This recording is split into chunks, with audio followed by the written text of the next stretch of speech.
자, 할렐루야. 자, 오늘은 3월 9일, 화요 신약 파노라마 2.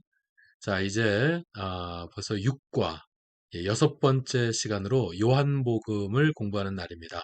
여러분, 이 시간에 참여하신 여러분들을 예수 그리스도 이름으로 환영하며 축복합니다. 이 시간 우리 기도하고, 시작하도록 하겠습니다. 기도합니다. 참 좋으신 아버지 하나님, 감사드립니다. 생각해보면, 또 회상해보면, 곱씹어 보면 정말로 우리가 할 수 있는 일은 오직 기도와 감사밖에 없는 것 같습니다. 하나님, 지나온 날들을 돌아보고 주님께서 하신 일들을 생각해 보면 정말로 감사하고 또한 감사한 일들밖에 없습니다. 아버지 하나님, 이와 같은 많은 감사의 제목들을 저희들에게 허락하여 주신 하나님을 이 시간 찬양하고요. 아버지 하나님, 이 화요 시간 저희들이 주의 말씀이 어떠한가 살펴보는 시간으로 아버지 하나님 또 모이게 되었습니다. 이 시간에도 저희와 함께 해주시고 저희가 머리로만 주의 말씀을 대하지 않게 해주시옵소서. 우리의 심령으로 우리의 가슴으로 주의 말씀을 온전히 받아들일 수 있는 이 복된 시간이 되게 하여 주시옵소서. 이 시간도 전적으로 주님을 의지합니다. 하나님 함께하여 주시옵소서. 지혜를 주시옵소서. 믿음을 더하여 주시옵소서. 예수 그리스도 이름으로 기도하옵나이다. 아멘. 할렐루야. 할렐루야. 여러분을 또 뵙게 돼서 얼마나 감사한지 모르겠습니다. 어려운 시대를 살아간다라고 하고 어려운 시대를 이렇게 다 통과해 나가고 있는 것 같은 그런 시기인데요. 이렇게 건강하게 우리가 살아가고 여러분을 볼 수 있다라는 것 정말 정말 하나님께 감사하지 않을 수 없는 일인 것 같습니다. 자, 이제 오늘 우리 이 시간, 자, 우리, 네. 자, 신약 파노라마 2. 자, 여섯 번째 시간이 되겠고요. 오늘은, 요한복음이 되겠습니다. 여섯 번째 시간인데, 책으로는 네 번째 책인 요한복음을 공부하는 날입니다. 자, 요한복음, 자, 숙제 검사를 해야 되겠죠? 여러분, 요한복음 다 읽으셨어요? 요한복음은 몇 장이 있던가요? 몇 장이요? 21장이 있었죠? 자, 21장, 요한복음 21장 말씀을 다 읽으셨죠? 자, 읽으셨을 줄 믿습니다. 예, 여러분 말씀을 꼭 읽고 오셔야 됩니다. 말씀을 꼭 읽고 오셔야 돼요. 그리고 이 공부를 함께 하시고 이 공부가 끝난 다음에 만약에 가능하시다면 요한복음을 한 번 더 읽으면 끝내지겠죠? 네. 자, 읽기 숙제를 마치고 그럼 요한복음의 개론을 우리 간단하게 공부하겠습니다. 요한복음 개론. 저작 사도 요한입니다. 요한이 뭐 많이 있겠죠? 요한이 얼마나 많은지 몰라요. 사도 요한도 있죠. 그리고 세례 요한도 있죠. 그리고 마가 요한도 있잖아요. 그죠? 요한이 정말 많습니다. 요한이 얼마나 많아요? 여러분 미국에 허구 많은 사람들이 존이죠? 예, 그 존이 다 요한 아닙니까? 존이 요한입니다. 예, 저기 프랑스 쪽에 가보세요. 거기도 요한이 많아요. 짱이라 그러죠? 장 클로드 밴덤, 뭐 장, 예, 장 깔뱅, 이 장, 이게 다 요한 아니겠어요? 예? 그리고 또 뭐, 저기 가보십시오. 저기, 예, 저기 뭐, 예, 러시아 쪽으로 가면 또 이반 하는 이름이 많죠. 그 이반이 또 요한 아니겠어요? 예, 요한이 정말 많습니다. 얼마나 요한이 많은지 몰라요. 하다못해 여러분 한국에 가도 요한이 많죠? 한국에 예, 한국에 가보세요. 저 시골 동네 여러분 가보십시오. 허구 많은 그 똥개들 이름이 쫑쫑 아닙니까? 쫑, 쫑, 쫑. 예. 하다못해 똥개 이름도 쫑이잖아요. 예, 얼마나 요한이 많습니까? 그죠? 예, 요한이 정말 많습니다. 그리고, 이 요한복음, 이 네 개의 복음서가 있어요. 그래서 앞에 마태, 마가, 누가복음은 우리가 공관복음이라고 하는 것이고, 그리고 이 공관복음에 들어가지 않습니다. 요한복음은. 예, 좀 다르죠. 어떤 느낌이 다르죠. 분위기가 다르죠. 그죠? 그래서 요한복음은 공관복음이라고 하지 않고 공관복음 외에 사복음이라고 해서 묶는 그 사복음에 들어가죠. 요한복음이. 자, 그 사복음서 중에서 어, 가장 성도들이 많이 읽는 복음서가 뭐냐고 한다면, 예, 요한복음을 가장들 좋아하시고, 요한복음을 가장 많이들 읽으시는 것 같습니다. 그죠? 여러분도 그러지 않으십니까? 사복음 중에 뭘 읽겠습니까? 하면 요한복음을 가장 많이 읽게 되지 않아요? 예, 요한복음을 특별히 더 많이, 보통, 일반적인 경우, 요한복음을 특히들 많이 읽는 것 같아요. 오늘은 바로 그 요한복음을 쓴 사람, 요한, 예, 요한복음의 저작은 바로 사도 요한입니다. 세례 요한 아니에요. 마가 요한도 아닙니다.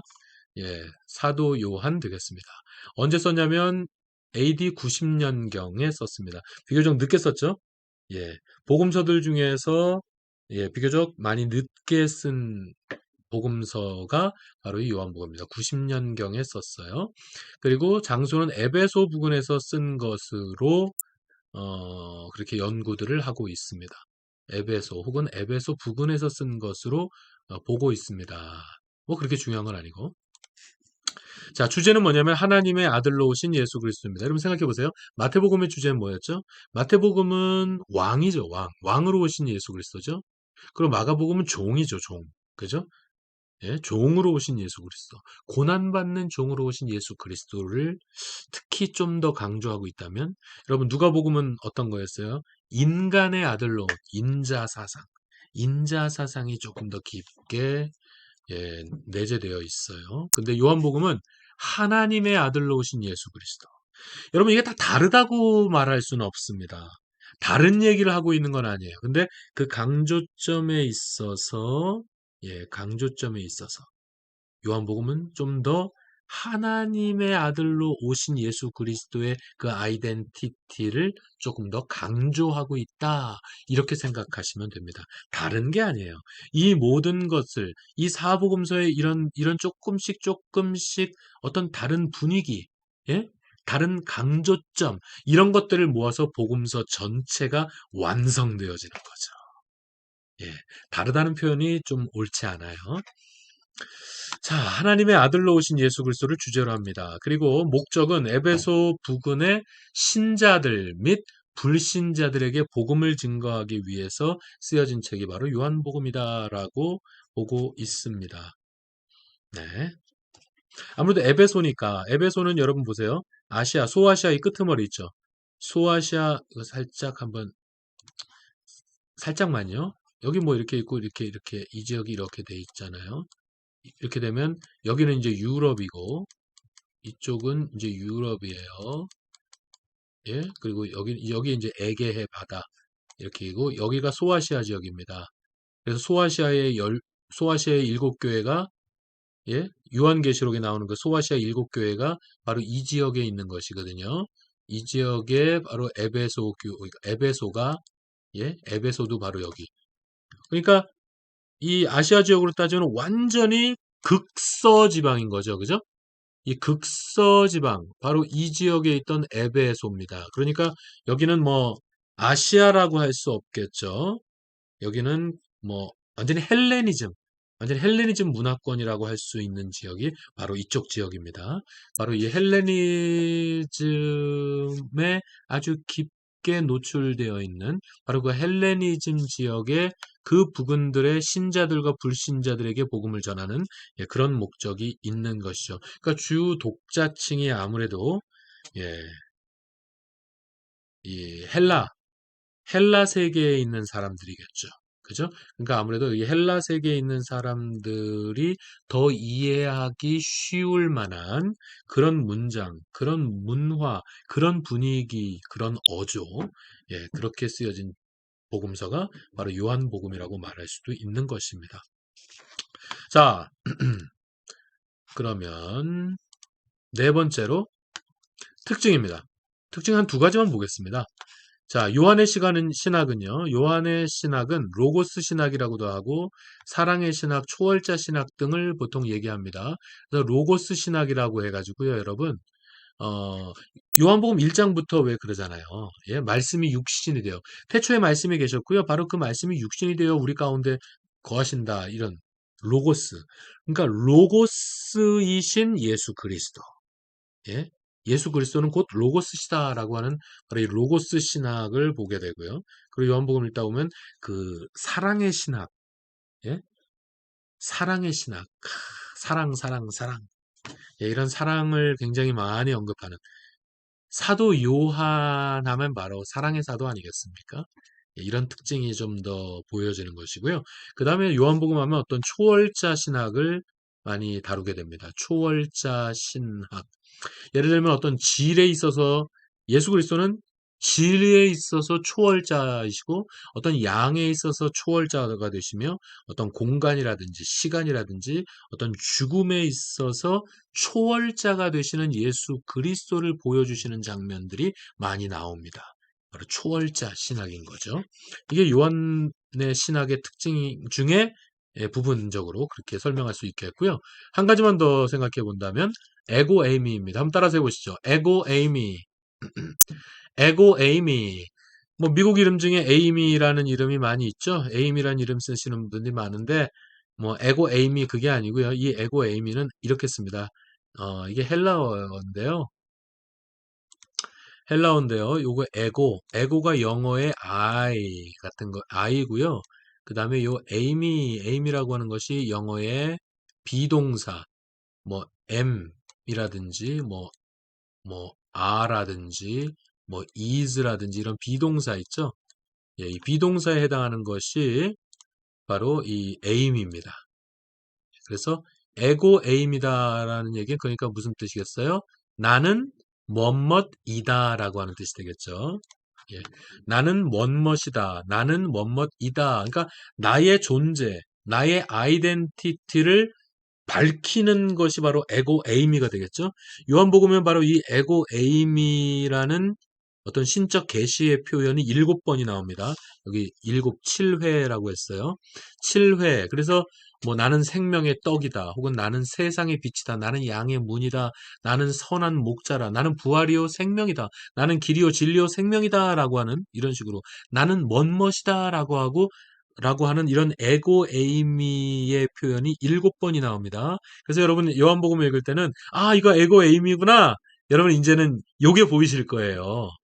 요한복음 읽다 보면은 나는 세상의 빛이라. 아 에고 에이미 이게 바로 에고 에이미구나 라고 여러분이 그렇게 딱 이제 그걸 잡으시면 되는 거예요.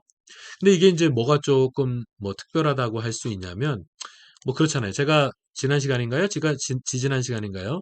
메시아 은닉 사상에 대해서 살짝 알려드렸죠. 그죠? 기억하십니까? 예, 이것을 가서 아무에도 말하지 말라. 예수님께서 어떤 이런 당신의 그 메시아성을 이렇게 은닉하시는 장면들 여러분 보셨죠? 그래서 그걸 메시아 은닉 사상이라고 하는데요.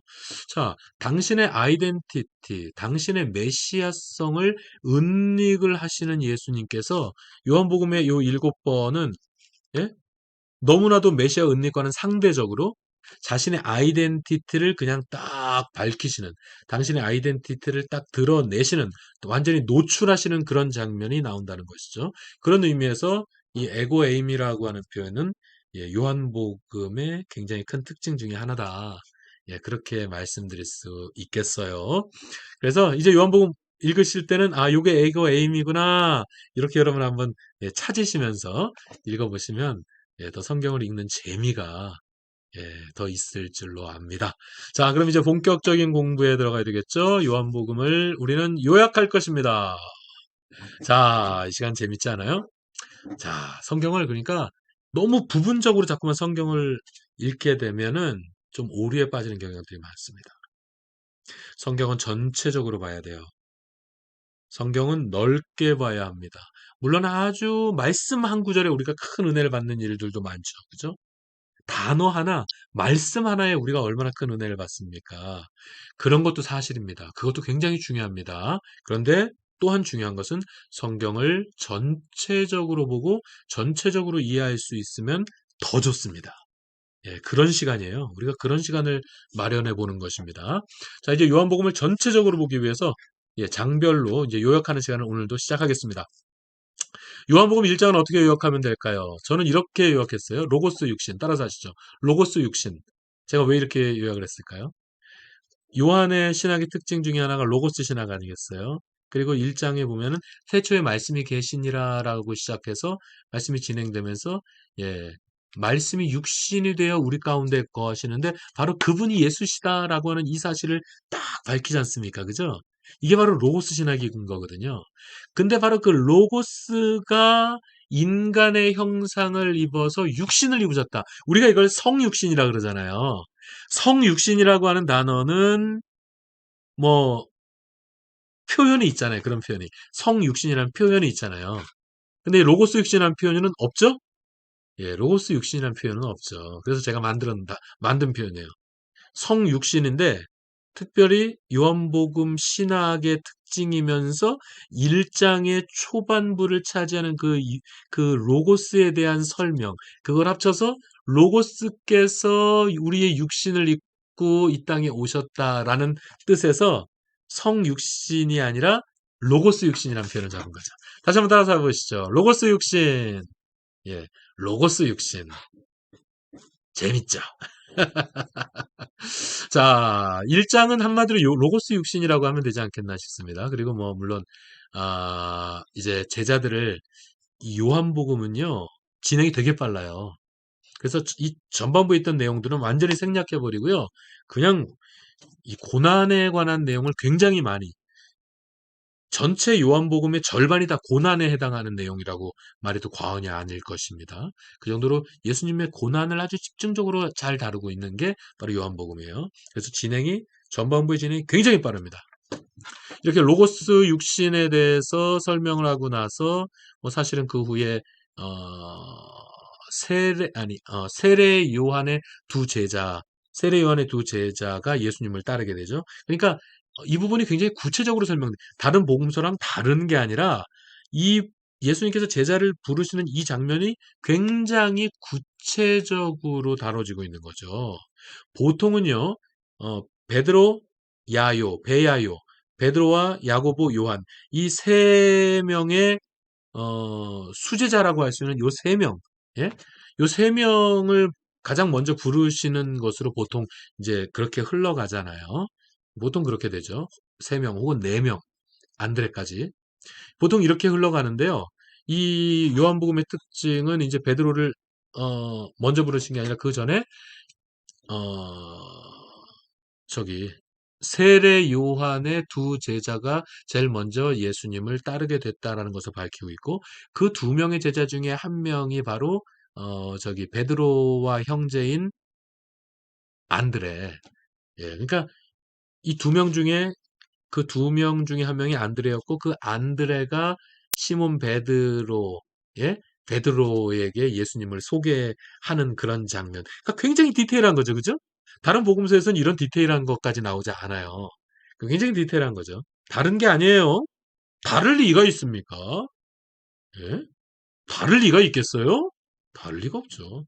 디테일하게 얘기하고 있는 거예요. 그래서, 그러니까, 세례 요한의 두 제자가 제일 먼저 예수님을 따르게 됐던 거구나. 근데 그 중에 한 명이 바로 베드로의 형제인 안드레였던 거구나. 근데 그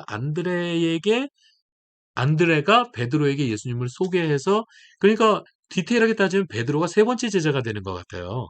그죠? 예, 그렇게 볼 수 있겠죠. 그렇게 해서 세 명이 된 거고요. 그 다음에 예수님께서 빌립을 부르시죠. 그러고 나니까 빌립은 왜 빌립은 일종의 그 별명이랄까? 빌립 하면 소개자 아니에요? 빌립은 이게 소개를 잘합니다. 예, 굉장히 중요한 거예요. 그래서 빌립은 come and see, 와보라. 예, 와보라. 여러분 이게 중요한 겁니다. 뭐 무슨 뭐 제사가 어쩌고 뭐 술 담배가 여러분 그런 얘기할 필요 없습니다. 그런 논쟁하다가 전도할 기회를 놓치는 거예요. 전도는 빌립처럼 하는 거예요. Come and see. 와 보라. 예? 여러분 나다나엘이 그랬잖아요. 나다나엘이 에이 나사렛에서 뭐 선한 것이 날 수 있느냐? 이렇게 되면 여러분 그냥 김새는 거 아닙니까? 예? 그죠? 그러나 그게 아니에요. 나다나엘에서도 뭐 선지자가 날 수 있겠지. 나다나엘에서도 왜 그리스도가 왜 못 나겠어. 여러분 이런 입씨름 필요 없는 거예요. 이런 입씨름, 이런 말싸움하다가 전도의 기회를 놓쳐요. 전도는 그런 게 아닙니다. 전도는 캐리그마. 예? 여러분, 전도라고 하는 것은요, 선포인 거예요. 자꾸 말싸움 하지 마세요. 말씨름하려고 하지 마세요. 이건 전도를 못 하시는 분이 자꾸만 전도를 실패하는 거예요. 전도는 빌립처럼 하는 거예요. 빌립이 나다나엘한테 그랬잖아요. 나다나엘이 나사렛에서 뭐 선한 것이 나겠냐 했을 때 와보라. 그러지 말고 한번 와봐. Come and see. 여러분, 이게 전도예요. 여러분, 이렇게 전도하세요. 여러분이 이렇게 전도하시면 그분이 정말로 예수 그리스도를 믿고 세례받아 하나님의 자녀가 되는 그 역사는 하나님께서, 예? 다른 분들을 통해서, 우리 교역자들을 통해서 그런 일을 이루실 겁니다, 여러분. 전도를 포기하지 마세요. 자꾸 전도를 말싸움을 하려고 그러지 마세요. 자꾸 argue 마세요. 입씨름하지 마시라고요. Come and see. 에이, 그냥 와보세요. 하면서 여러분 그냥 맛있는 거 사주시고 좀 반찬도 해다 주시고 그냥 섬기세요. 말싸움은 하지 마세요. 그건 최악입니다. 전도에 있어서 말싸움은 최악이에요. 예, 그런 거 하지 마세요. 그냥 섬기시고 come and see 빌립처럼 그러시라고요. 그래서 이 로고스 육신, 연봉 입장은 그냥 로고스 육신이라고 하면 딱 되겠고, 이제 제자들을 그 4명의 제자들을 5명이 되나요? 2명, 5명이 되네요. 그죠? 나다나엘까지. 이게 5명의 제자들을 부르는 그 장면들이 굉장히 드라마틱하게 기술이 되어 있죠. 그죠? 예, 이게 요한복음의 1장에 나오는 내용들이고요. 자, 요한복음 2장은 어떻게 요약하겠습니까? 저 같으면 가나 성전 정화. 성전 정화로 가나? 성전 정화 하려고 가나? 벌써 가나? 벌써 가나? 성전 정화가 보통 여러분 언제 나와요? 마태복음 21장에 나와요. 그죠? 마가복음 11장에 나오고 누가복음 19장에 나옵니다. 성전 정화. 그죠? 이게 되게 그러니까 후반부에 나오는 사건이잖아요. 근데 요한복음에는 벌써 2장에 성전 정화가 2장에 나옵니다. 그러니까 예수님께서 벌써 성전 정화하러 가나? 이렇게 되는 거죠. 여기 가나 혼인잔치. 여기서 예수님께서 첫 번째로 베푸셨던 그 기적. 물이 변하여 포도주가 되는 그거 기억나시죠? 네. 자, 이렇게 해서 성전 정화 네. 3장으로 바로 넘어가죠. 그럼 3장은 어떻게 3장은 이렇게 요약하면 좋겠어요. 니고데모 BJ. 자, 니고데모에 대한 내용이 바로 요한복음 3장에 나오는 거죠. 니고데모가 젊은 관원 그 사건이랑 이게 뭐 약간 헷갈릴 수도 있어요. 내용적으로 보면, 그죠? 분위기상으로는. 근데 그 젊은 관원에 관한 내용과 니고데모의 사건은 다른 사건으로 봐야 될 것입니다. 젊은 관원은 가난한 자들에게 그 팔아서 가난한 자들에게 나눠주라. 그러니까 이게 돈이 올무가 됐던 사람이 바로 그 젊은 관원입니다. 근데 니고데모는 좀 분위기가 더 다르죠. 니고데모에게 했던 그 핵심은 거듭나야 된다는 게 핵심이죠. 예? 네 재산을 다 팔아서 가난한 자에게 이게 핵심이 아니었어요. 니고데모와의 대화를 잘 보면 네가 거듭나야 된다. 물과 성령으로 거듭나야 될 것에 대해서 예수님께서 가르쳐 주시면서 바로 그 유명한 요한복음 3장 16절로 가는 겁니다. 하나님이 세상을 이처럼 사랑하사 독생자를 주셨으니 이는 저를 믿는 자마다 멸망치 않고 영생을 얻게 하려 하심이라. 여러분 니고데모와 대화하시면서 거듭나야 할 것에 대해서 말씀하시면서 바로 요한복음 3장 16절로 가는 거거든요. 이게 얼마나 재밌어요. 바로 이게 니고데모와 연결되는 사건이고요. 그리고 니고데모와의 이 대화를 마치신 다음에, 이제, BJ가 뭐라 그랬어요? BJ? Baptist John. 이것도 John이잖아요. 그죠? 요한이죠? 예, 세례 요한.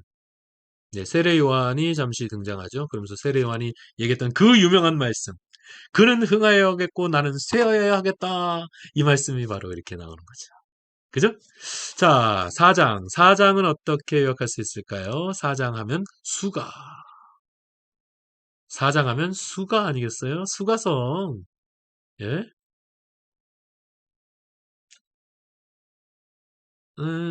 뭐죠? 헛, 우물가의 여인처럼 난구했네.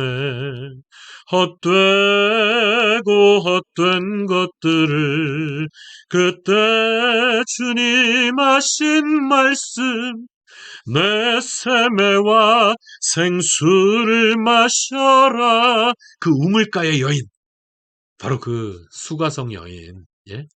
사장하면 바로 이 수가성 여인 아니겠어요? 아이고, 왜 이렇게. 자, 사장하면 바로 이 수가성 여인. 예, 수가성 여인이 딱 등장하면서, 예, 때가 참에 신령과 진정으로 예배할 때가 오나니 바로 이때라, 그 말씀이 나오는 것이면서, 그러면서 왕의 신하의 아들의 병을 고쳐주시는 그 사건이 일어나죠. 여기서 보면은 지금 이 왕의 신하가 어디 와 있어요? 예수님이 지금 계신 곳이 어디예요? 가나입니다. 지금 요 사건이 지금 가나예요. 여기 가나에 있었죠. 예수님 가나에 계시다가 또 딴 데 갔다가 다시 가나로 다시 돌아가 오셔야거든요. 그러니까 지금 예수님 가나에 계신 거예요. 요 가나에 계십니다. 근데 이 왕의 신하가 지금 예수님이 계신 가나에 와 있어요. 근데 왕의 신하의 아들은 어디 있습니까? 어디 있었냐면 가버나움에 있거든요. 자, 잠깐 설명해 드릴까요?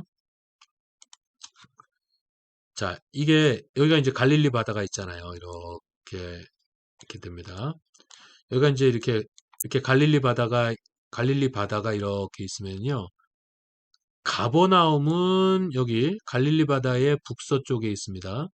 그리고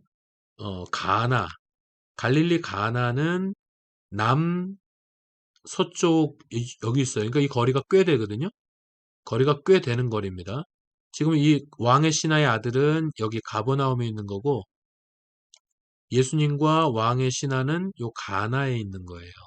근데 지금 여기의 사건이에요. 여기서 일어난 사건이에요. 예, 근데 이 왕의 신하가 공간을 초월해서 예? 공간을 초월해서 내 아들 좀 고쳐주세요 했더니 예수님께서 네 아들이 나왔다. 이 엄청난 공간을 초월해서 아들이 진짜로 나버린 거예요. 가봤더니 바로 그때 예수님께서 말씀하셨던 그 시점에 이 아들이 진짜 난 거라고. 그러니까 어떤 요한의 신학의 특징 중에 하나가 바로 그 그 초월의 신학, 초월자 신학이다라는 거 좀 전에 말씀드렸잖아요. 그죠? 그러니까 이것도 초월이죠. 어떤 초월, 뭐를 초월한 거예요? 공간을 초월하는 거죠. 예수님은 공간을 초월하는 초월자시다. 그런 거죠. 자, 5장은 뭐로 요약하면 될까요? 베데스다 연못. 네? 베데스다. 5장 하면 베데스다죠. 이 베데스다 연못에 38년 된 병자가 있었던 거 아니겠어요? 그래서 이 병자를 고쳐주고 그리고 이 사건이 끝난 다음에 이제 좀 논쟁이 좀 있죠. 그러면서 이제 모세, 예, 너희들을 고소하는 자가 아버지께 너희들을 고소하는 자가 바로 모세다. 예, 고소자 모세. 응? 너희들을 아버지께 고소하는 자가 바로 모세다라고 하는 이 사실을 예수님께서 말씀하시는 장면이죠. 5장 하면 베데스다. 예, 베데스다. 6장 하면 오병이어. 제가 말씀드렸죠? 오병이어는 사복음에 다 나오는 사건입니다. 사복음에 다 나와요. 이 정도는 그냥 외워놓으시면 좋을 것 같아요. 예, 오병이어가 어떻게 나온다고요?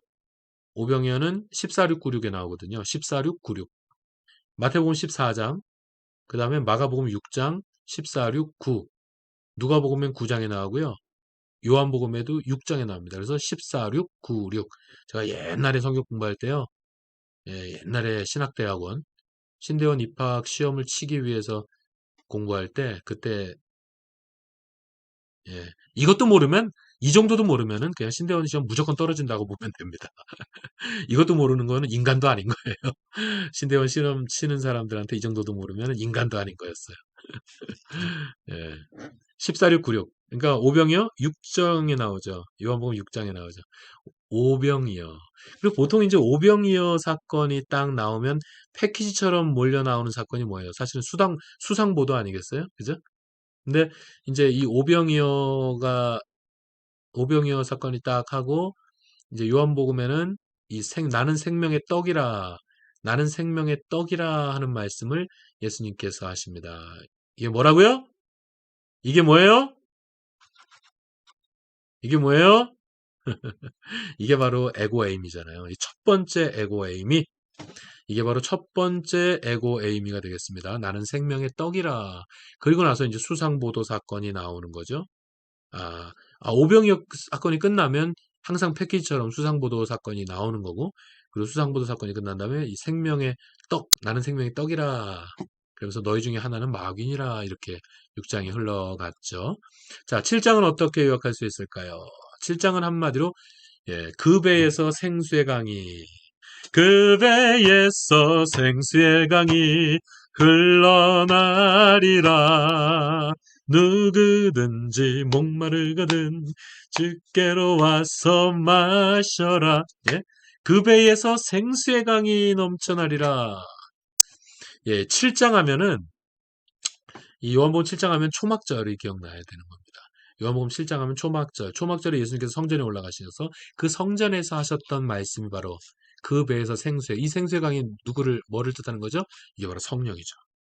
이 생수의 강이 성령을 의미하는 거예요. 바로 예수님께서 초막절에 7장 초막절에 성전에 올라가셨다가 거기서 성령에 대해서 이렇게 말씀하시는 장면인 것입니다. 그 배에서 생수의 강이 흘러나리라. 자, 요한복음 8장 하면 뭐가 나옵니까? 가늠한 여인. 가늠한 여인. 기억하시죠? 현장에서 붙잡혀왔어요. 이건 용서해 주라고 해도 율법에 어긋나고, 예? 용서해주지 말고 쥐기삐리라 해도 예수님의 그 사랑의 말씀에 어긋나는 거죠. 이건 어떻게 해도 걸려드는 겁니다. 그러나 예수님께서는 땅바닥에 뭐를 쓰셨고, 너희 중에 죄 없는 자가 먼저 돌로 치라. 아무도 먼저 돌로 치는 자들이 없었죠. 바로 그 간음 여인 사건이 여기서 8장에 간음 여인이 있었죠. 그러면서 예수님께서 또다시 에고 에이미, 나는 세상의 빛이라. 예? 예. 가늠한 여인에게 다른 사람들 너를 치드냐? 아닙니다. 하니까 나도 너를 정죄하지 않으리니 다시는 죄를 범치 말라. 그 여인에게 딱 말씀하신 다음에 예수님께서 나는 세상의 빛이라 이 말씀을 하시는 겁니다. 두 번째 에고의 의미가 되겠죠. 그러고 나서 이제 당신의 그 순환을 예고하시고 그리고 진리를 알지니 진리가 너희를 자유케 하리라. 이 말씀을 또 이때 하시는 거 아니겠습니까? 자, 9장. 자, 9장 하면 실로암이죠. 9장 하면 실로암이에요. 실로암. 실로암 연못에서 눈을, 예? 실로암에서 이렇게 진흙 이렇게 해서 이렇게 탁 해가지고 이렇게 실로암 연못에 가서 씻으라. 네. 이 실로암 사건이고요. 그래서 소경이 눈을 떴던. 그래서 우리가 찬양하잖아요. 오 주여 당신께 감사함이라 실로암 내게 주심을 나에게 영원한 이 꿈 속에서 깨이지 않게 하소서. 그러니까 이 소경이요. 눈을 딱 떠서 이게 꿈인지 생신지 모르겠는 거예요. 예? 이 꿈속에서 깨이지 않게 하소서. 이게 소경의 심정으로 우리가 불렀던 찬양이 이 실로암입니다, 여러분. 제가 중학교 1학년 때 이 찬양이 나왔어요. 제가 중학교 1학년 때 이 찬양이 대한민국 최초의 CCM 뮤직. 대한민국에서 최초로 크리스천 컨템포러리 뮤직으로 나왔던 찬양이 바로 이 실로암입니다, 여러분. 제가 중학교 1학년 때 이 찬양을 부르면서 은혜를 받았던 생각을 하면 아이고 그렇잖아요. 눈을 떴어요. 이게 만약 꿈이라면 이 꿈에서 깨지 않게 해주세요. 아이고 여러분 그렇게까지 하나님의 은혜를 받아보신 적 있으십니까? 그 정도로 하나님의 이 크신 사랑을 여러분 느껴보신 적이 있으세요? 실로암 찬양이 그런 거였죠. 구장하면 실로암이죠. 그리고 당연히 안식일에 이렇게 눈을 고쳤으니까 안식일 논쟁 당연히 일어나겠죠. 그죠? 10장 하면 양의 문. 자, 10장엔 두 번이나 나오죠? 에고의 의미가 나는 양의 문이라. 나는 선한 목자라. 에고의 의미 세 번째 그리고 네 번째 에고의 의미가 되겠습니다. 그 10장 하면 이렇게 양의 문이다 선한 목자라고 하는 이 두 번의 선포가 있고 나서 수전절. 이 수전절에 대해서 우리가 이 신약 파노라마 2 첫 번째, 두 번째 시간에 우리가 그 신구약 중간사를 공부하면서 수전절을 공부했어요. 여러분 기억하십니까? 수전절은 구약 성경에 나옵니까? 안 나옵니까? 구약 성경의 수전절의 유래가 어떻게 되죠? 어디서 나오죠? 구약 성경 어디에 이 수전절의 유래가 나오죠? 에스더에 나오던가요? 레위기에 나오나요? 어디에 나오죠? 나오긴 어디에 나옵니까? 안 나오죠. 이게 바로 신구약 중간사 시대에 있었던 사건이죠. 그래서 수전절이 나오는 거고요. 바로 이 수전절에 예수님께서 성전에 올라가셨던 장면, 그리고 거기서 유대인들이 예수님을 돌로 치려고 했던 그런 장면들이 여기 나왔던 것이고요. 자, 그럼 11장은 어떻게 요약할까요? 11장은 나사로. 11장 하면 나사로. 예. 저는 사실 개인적으로 그렇게 외웠어요. 요한복음 11장 나사로가 이렇게 두 발로 뚜벅뚜벅 걸어서 무덤에서 나오잖아요. 죽은 사람이 무덤에서 두 발로 뚜벅뚜벅 걸어서 나오잖아요. 그러니까 11장이다. 옛날에 어거지죠, 어거지. 옛날에 그렇게 외웠던 기억이 납니다. 요한복음 11장 두 발로 뚜벅뚜벅 걸어서 나오던 그 나사로. 나사로 세상에 죽었던 사람이 살아났잖아요. 이때 예수님이 또다시 다섯 번째로 에고 에이미를 선포하십니다. 나는 부활이요 생명이니. 예? 나는 부활이요 생명이 누구든지 나를 믿으면 예? 구원을 얻는다라고 하는 예수님의 다섯 번째 선포가 있었고요. 그리고 12장은 12장은 승리의 입성입니다. 자, 여러분 승리의 입성이 다른 복음서 어떻게 나와요? 승리의 입성도 아까 그 성전 정화하고 같죠. 성전 정화, 승리의 입성을 하시면서 그 다음에 바로 따라온 사건이 성전 정화잖아요. 그러니까 똑같이 이 승리의 입성도 12일, 아니, 21, 11, 19, 이렇게 나오거든요. 그러니까 이 승리의 입성, 예루살렘 성으로 입성하는 장면이 항상, 21, 11, 19, 마태복음 21장이나 마가복음 11장이나 누가복음 19장에 나오거든요. 근데 요한복음은 이렇게 빨리 나옵니다. 그러니까 요한복음은 다른 이 공관복음에 비해서 어떤 순서에 대해서 굉장히 자유롭습니다. 그죠? 성전 정화가 이렇게 일찍 나오잖아요. 승리의 입성도 이렇게 일찍 나와요. 네. 승리의 입성. 네. 승리 입성하기 전에 향유옥합 깨뜨리는 장면이 있고 승리의 입성이 있죠. 그리고 순환과 심판에 대해서 예수님께서 예언하시는 것이고 13장에는 바로 세족식.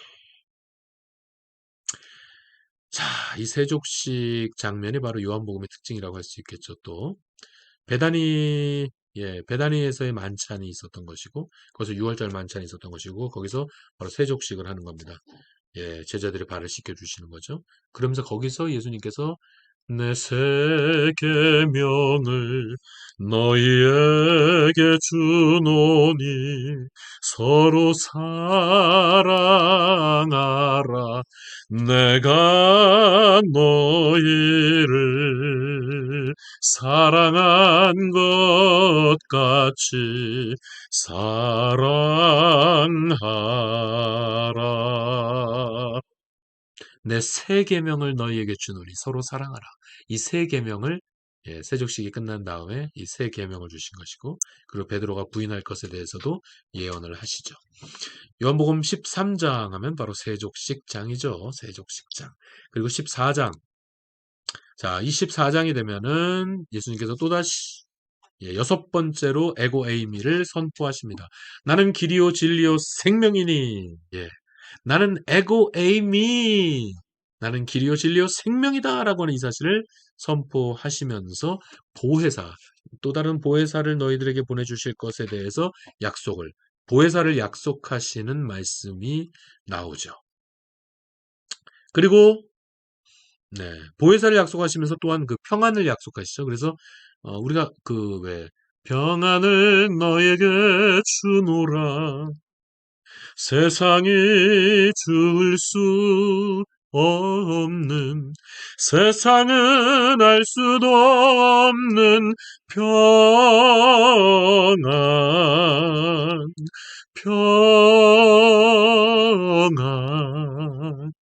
평안, 평안을 내게 주노라. 바로 이 찬양의 그 말씀, 이 평안을 너에게 주노라라고 하는 보혜사 약속을 하시면서 그 다음에 이어서 평안을 또 약속을 해주시죠. 예, 이게 함께 나오는 사건입니다. 보혜사 약속, 그리고 평안 약속. 그리고 15장이 되면 그 유명한 참 포도나무 비유가 나오죠. 나는 참 포도나무에 너희는 내 가지니. 아주 유명한 비유죠. 여러분 너무 잘 아시는 비유죠. 이 참 포도나무 비유가 나옵니다. 근데 이 참 포도나무에서 보면은 나는 참 포도나무라 에고 에이미 이렇게 되는 겁니다. 그래서 마지막 일곱 번째 에고 에이미 선포가 바로 나는 참 포도나무다. 여기서 나오는 것입니다. 그러면서 이 비유의 말씀을 하신 후에 이제 사랑에 대해서 사랑을 명령하시죠. 사랑 명령이 이어서 나오는 것입니다. 그리고 16장에 보면 이제 보혜사 성령에 대해서 더욱더 더 말씀을 하시면서 그 보혜사 성령을 성령께서 이렇게 하실 것이다. 이런 보혜사 성령에 대한 예언을 하시고요. 또다시 당신이 당할 그 순환을 예고하시고 그러면서 그 유명한 너희가 이 땅에서는 환난을 당하나 볼지어다. 아니다. 뭐죠? 너희가 세상에서 환난을 당하나 담대하라. 내가 세상을 이기었노라. 이 말씀 기억하시죠? 이 유명한 말씀이 바로 16장 제일 끝에 마지막 절에 나오는 거죠. 33절 마지막 절에 나오는 거죠. 그죠? 자, 보혜사 성령. 그러니까 이게 여러분 지금 벌써 감을 잡으셨는지 모르겠는데 요한복음은 성령의 복음서다라고도 표현할 수 있겠다는 생각을 제가 개인적으로 합니다. 그러니까 요한복음의 어떤 특별한 요한의 신학 그런 게 있잖아요. 로고스 신학, 사랑의 신학, 뭐 초월자 신학 이런 게 있잖아요. 근데 보혜사 신학 이런 것도 하나 이렇게 첨가해도 될 것 같다라는 생각을 제가 개인적으로 해요. 이런 보세요. 7장에 나오는 이런 생수의 강 이것도 성령에 관한 말씀이잖아요. 예? 그리고 보혜사를 약속하시고 여기서도 성령에 대한 말씀 계속하십니다. 성령에 대한 말씀을 계속하세요. 계속하십니다. 또 이게 요한복음의 특징이라는 생각이 저는 개인적으로 드는데요. 자, 18장 하면 이제 17장 하면 바로 예수님의 제사장적 기도 이렇게 표현합니다. 17장은 예수님의 제사장적인 기도의 장이다라고 얘기하거든요. 그래서 크게 세 가지 기도를 하시는데 제일 처음에는 당신 자신을 위해서 제사장적인 기도를 드리시고요. 그 다음에는 제자들을 위한 제사장적 기도를 드리세요. 그 다음에는 교회를 위한 제사장적 기도를 이런 크게 세 가지 내용의 제사장적 기도를 드리시는 그런 장면이 되겠습니다. 그리고 18장 하면 빌라도가 또 나오겠죠. 자, 이제 빌라도가 신문을 하는 장면이 나옵니다. 먼저 잡히시겠죠? 잡히셨고, 그리고 이제 안나스 대제사장한테 먼저 가잖아요. 그랬다가 이제 베드로가 부인하는 장면이 나오고, 그러고 나서 빌라도한테 오는 거죠. 그래서 그 빌라도한테 이제 신문을 받죠. 신문을 받고 제일 마지막에 뭐 사형 선고를 뭐 했다라고 표현할 수 있겠죠. 그러면서 이제 18장이 끝나는 거면서 이어서 이제 19장에 십자가를 달리시는데 빌라도가 막 예수님을 내가 너를 놓아줄 권도 있고 너를 죽일 권도 있다는 걸 알지 못하느냐 이렇게까지 예수님한테 얘기하면서 예수님을 어떻게든지 살려주려고 이 빌라도가 막 노력하는 장면들을 우리가 볼 수 있게 되죠. 그죠? 그래서 하여튼 뭐 그렇게 빌라도가 노력을 하지만 빌라도 노력하지만 네, 결국 사형을 언도하게 되었고 그 십자가형을 예수께서 당하게 되시는데 그때 빌라도가 친히 죄패를 썼다라는 것을 여기서 밝히고 있죠. 다른 누가 쓴 게 아니라 빌라도가 직접 나사렛 예수 유대인의 왕이라고 예? 나사렛 예수 유대인의 왕이라고 빌라도가 직접 그 죄패를 썼다는 것입니다. 그랬더니 그 종교 지도자들이 와서 뭐 그러잖아요. 나사렛 예수 유대인의 왕이 아니고 자칭 나사렛 예수 자칭 유대인의 왕이라고 해달라고 요구까지 하잖아요. 그랬더니 나는 내가 쓸 바를 썼다. 가라고? 아유, 그러니까 참 이 빌라도가, 에휴, 빌라도가 지옥을 갔을 텐데, 빌라도가 지옥에 갔을 텐데, 참 불쌍하죠. 나름대로 노력한 것 같아요, 빌라도는. 그죠? 그 당시에 이게, 빌라도 당시에 그 로마 황제가 누구였겠어요? 대답하실 수 있는 분들 있죠, 이제. 예? 지금 이때 로마 황제가 누구였겠어요? 누구죠? 티베리우스죠. 이제 대답을 하실 수도 있을 것 같은데. 지금 대답을 하신 분들 몇 명이나 되세요? 손 들어보세요. 예? 이때 황제가 누구였다? 티베리우스다라고 대답하신 분 손 들어보세요. 예, 한두 분이라도 좀 있었, 있으셨기를 바랍니다. 네. 이때 황제가 티베리우스예요. 티베리우스의 별명이 뭐라 그랬습니까? 제가 여러 번 얘기했어요. 티베리우스라는 황제의 별명이 테러블이었어요. 아주 테러블한 왕이었습니다. 언제 잘못 보이면 언제 이 티베리우 황제한테 목이 달아나게 될지도 모르는 아주 테러블한 사람이었습니다. 티베리우스가. 이 티베리우스한테 어떤 무슨 뭐 밀란이 났다라는 소식 혹은 어떤 이런 편지 한 통이 만약에 이 티베리우스한테 들어가게 되는 날에는 빌라도 상당히 관직이지만 빌라도가 그냥 한 방에 그냥 목이 달아날 수 있는 그런 상황이거든요. 그런데도 사실 빌라도는 노력을 많이 한 것 같아요. 예수님을 살리기 위해서 애를 꽤 쓴 것 같아요. 그래도 지옥에 갔겠죠. 너무 안 됐어. 빌라도가 너무 불쌍해. 우리가 아무 잘난 것도 없이. 여러분 그렇잖아요. 우리가 뭐 노력한 게 있습니까? 우리가 무슨 대단한 자격이 있습니까? 그런데 우리는 빌라도 같은 사람도 지옥 갔을 텐데. 그런데 여러분 저와 여러분 아무것도 한 것도 없는데 하나님께서 우리를 하나님의 자녀 삼아 주시고 천국 백성 삼아 주셨다라는 거. 아이고 여러분 이거 너무 감사하지 않아요? 정말 너무 감사하지 않습니까, 여러분? 저는 정말 이거 한 가지만 해도 저는 너무너무 감사하고 또 감사합니다, 여러분.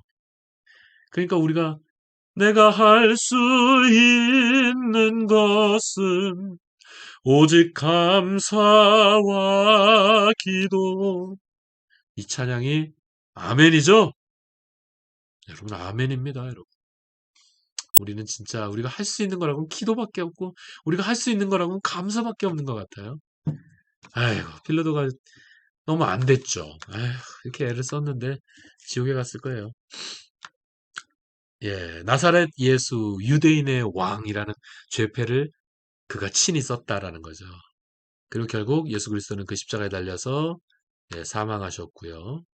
그리고 아리마대 요셉이라고 하는 사람이 예수님을 장사 지내는데 이때 그러니까 요한복음의 특징이 바로 이 니고데모 그 특징 중에 하나가 바로 이 니고데모죠. 니고데모가 요한복음에 한 3번 정도 나오는 것 같죠, 그죠?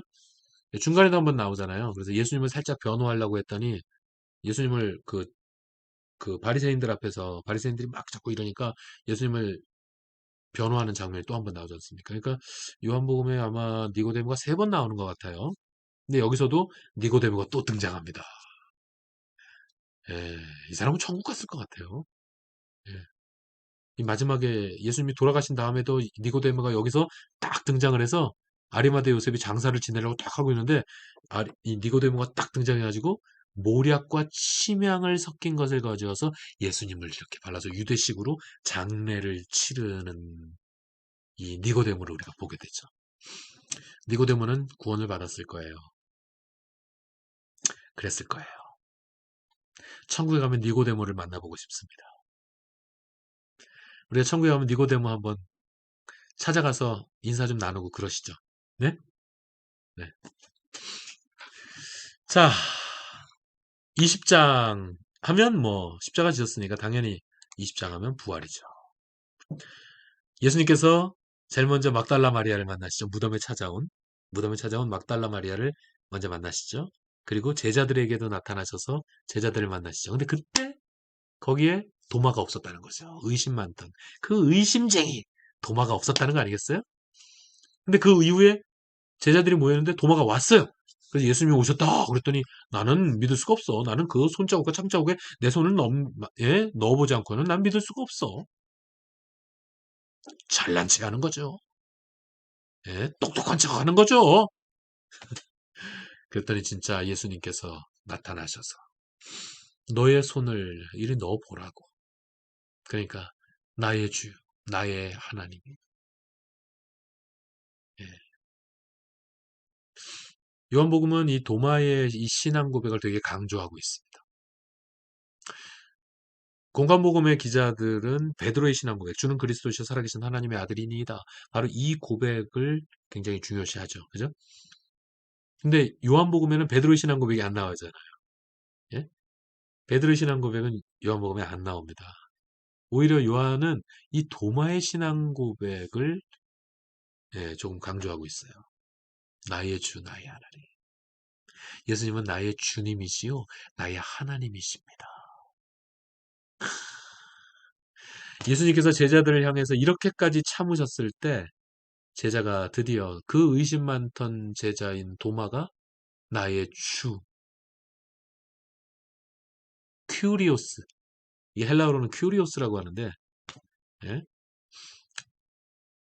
롤드죠, 영어로 롤드.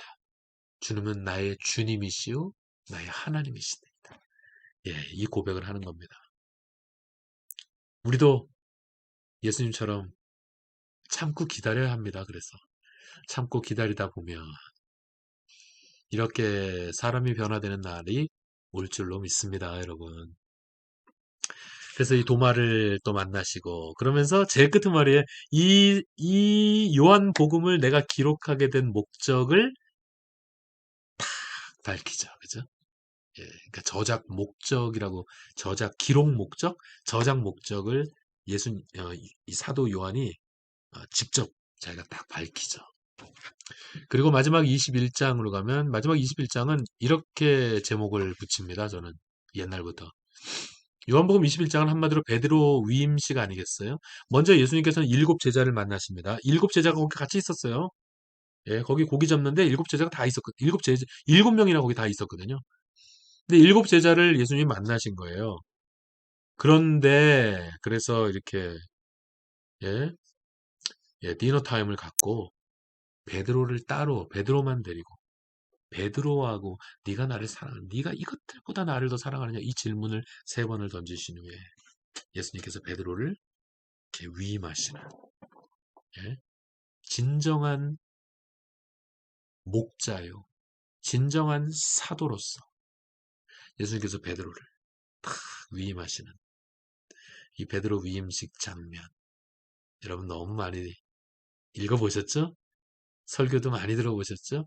바로 그 베드로 위임식 장면이 여기서 나오는 것이면서 바로 이 글을 저작한 사람이 바로 나다라고 하는 자신의 그 저작, 내가 바로 이 저작자라고 하는 사실을 사도 요한이 밝히면서 요한복음 전체가 끝나게 되겠습니다. 자, 한눈에 한번 보시겠어요? 요한복음 이렇게 흘러갔습니다. 자, 이제 요한복음을 한번 파노라마처럼 보시는 거예요. 요한복음, 로고스. 로고스 육신. 성육신이 아니라 로고스 육신. 가나. 성전 정화하러 가나? 성전 정화를 벌써 하러 가시나? 가나 이거죠. 성전 정화는 보통 21장쯤, 예, 마태복음 21장에 나왔는데, 아니, 벌써 성전 정화하러 가나? 2장에. 3장 하면 니고데모. 니고데모. 그리고 BJ, 베프티스트 존, 세례요한. 그는 흥하여야겠고 나는 쇠하여야겠다. 3장 니고데모, 4장 하면 수가죠, 수가. 우물가의 여인처럼 난구했네. 바로 그 수가. 그리고 왕의 신하의 아들. 이게 공간을 초월하는 장면이죠.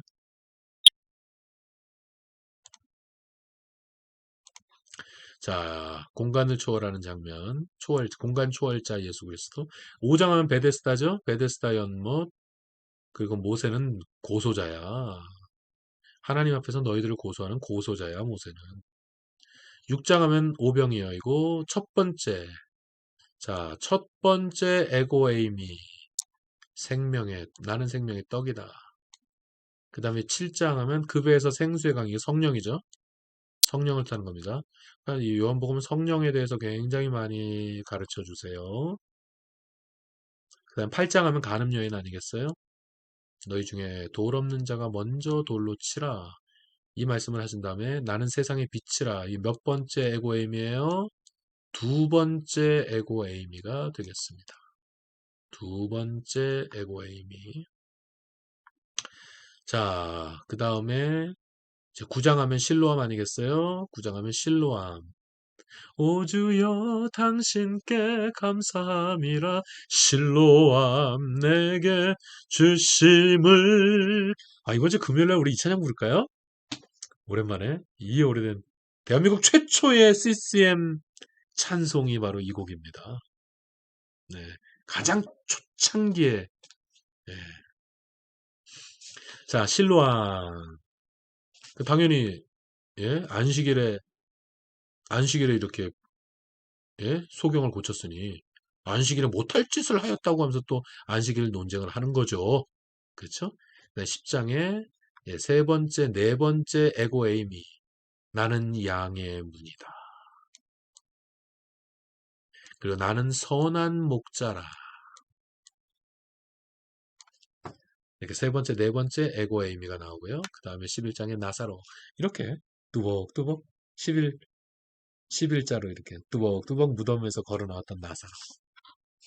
나사로. 이게 나사로가 죽었는데 살았잖아요. 그러니까 이때 다섯 번째 에고에이미. 다섯 번째 에고에이미인 나는 부활이요 생명이다. 승리의 입성이 벌써 나옵니다. 12장에 이렇게 빨리 나와요. 승리의 입성. 그 다음에 승리의 입성을 하셨고 세족식도 이렇게 빨리 나와요. 13장에 이렇게 빨리 나옵니다. 세족식. 딴 복음서는 세족식이 나오는 건 아니지만 세족식은 그 최후의 만찬 그때 하는 거 아니에요. 저녁 식사를 하신 다음에 식으로 들어가시는 거 아닙니까? 이게 같이 이어지는 사건이기 때문에 이어진다랄까 아니면 한 사건이라고 말할 수도 있겠죠. 그죠? 예, 세족식이 이렇게 빨리 나옵니다. 그 다음에 이제 여섯 번째가 되나요? 자, 여섯 번째 에고에이미. 여섯 번째 에고에이미인 나는 길이요 진리요 생명이다 하시면서 보혜사를 약속하십니다. 그 다음에 마지막 일곱 번째 에고에이미. 나는 참 포도나무라. 일곱 번째. 일곱 번째 에고에이미. 나는 참 포도나무다. 그리고 너희는 내 가지라는 거죠. 참 포도나무 비유가 15장에 나오고 16장에 또다시 보혜사를 말씀하시면서 보혜사에 대한 예언을 말씀하시는 거고 17장이 뭐라 그랬어요? 예수님의 제사장적 기도의 장면이라고 그랬어요. 첫 번째는 당신 자신을 위해서 기도하시는 거고 두 번째는 제자들을 위해서 그리고 교회를 위해서 제사장적 기도를 드리시는 장이 바로 17장이고요. 18장은 이제 빌라도가 신문을 하죠. 신문을 하니까 이제 뭐 예, 물론 그 전에 안나스한테도 갔다가 또 베드로가 또 부인하는 장면이 나오죠. 그리고 베드로가 이제 신문을 합니다. 그리고 19장에 와서 베드로가 신문을 이제 하면서 예수님을 살려주라고 애를 쓰지만 결국 사형을 선고하면서 십자가를 지시게 되죠. 이때 나사렛 예수 유대인의 왕이라고 하는 이 죄패를 예, 바로 빌라도가 손수 썼다. 에휴, 불쌍해라. 빌라도 이렇게 해서 하는데 이때 또 니고데모가 또 등장하죠. 니고데모가 또 등장해가지고 몰약과 침향을 섞인 그것을 예수님한테 발라서 유대식의 장사를 지내는데 예, 니고데모가 또 나옵니다. 그 다음에 예수님의 부활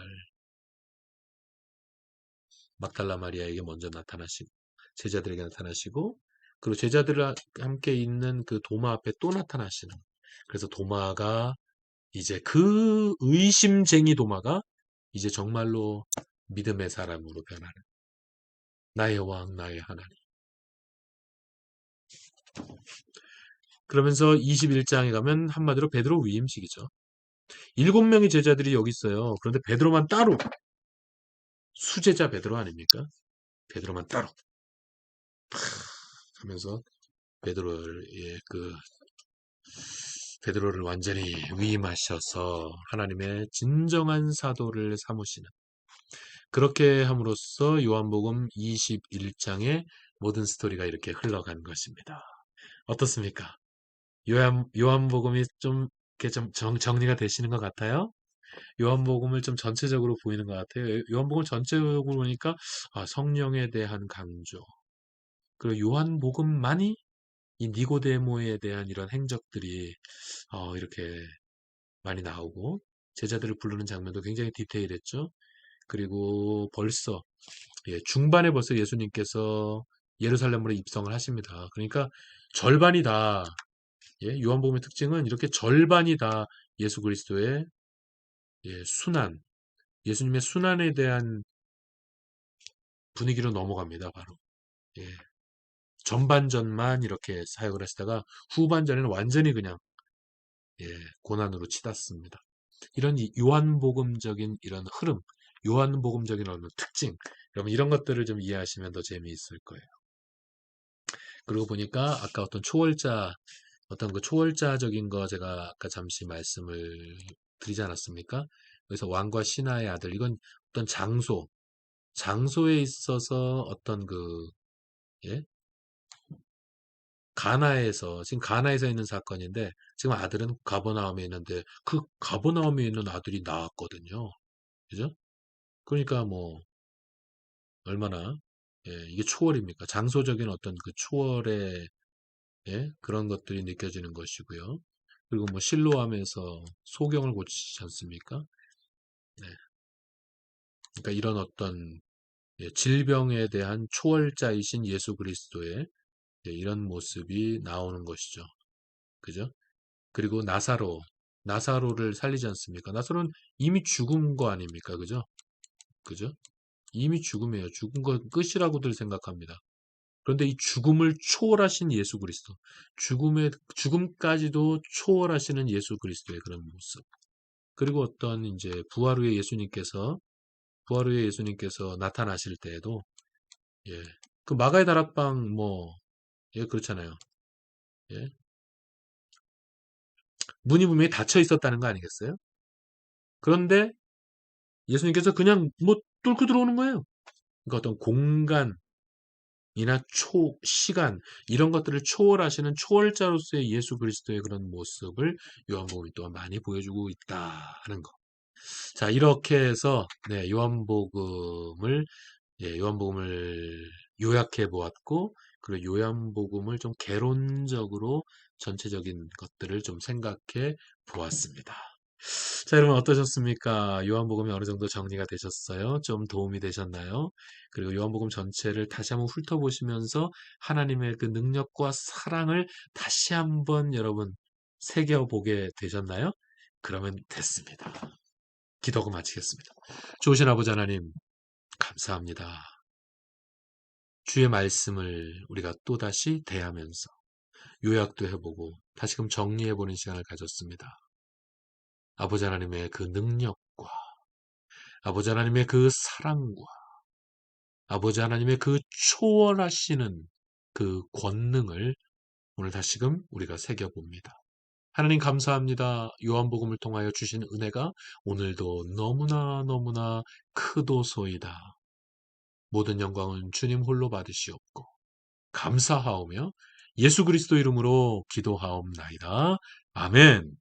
할렐루야. 수고하셨습니다. 감사하고요. 자, 그러면 다음 주에 다시 뵙겠습니다. 안녕히 계세요.